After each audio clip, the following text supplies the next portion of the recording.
छेद अपूर्णांकाची वजाबाकी कशी करायची ते आज शिकणार आहोत। आणि या अगोदर आपण समछेद अपूर्णांकाची वजाबाकी केलेली आहे। आज काय करणार आहोत आपण भिन्न छेद, म्हणजे ज्या अपूर्णांकाचे छेद कसे आहेत वेगवेगळे आहेत अशा अपूर्णांकाची आपण काय करणार आहोत वजाबाकी करणार आहोत।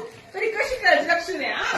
आता काय करणार आपण 4 गुणिले 6 तिरकस गुणाकार काय करणार आहोत 4 सख 24 वजा 5 त्रिक 15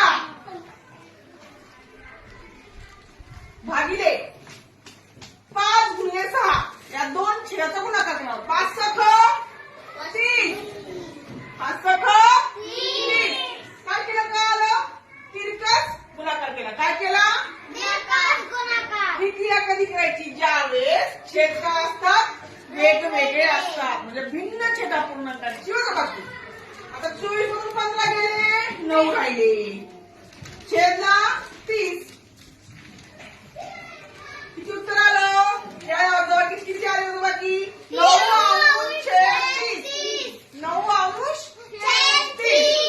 या प्रकारे भिन्न छेद अपूर्णांकाची काय करायची वजाबाकी करायची।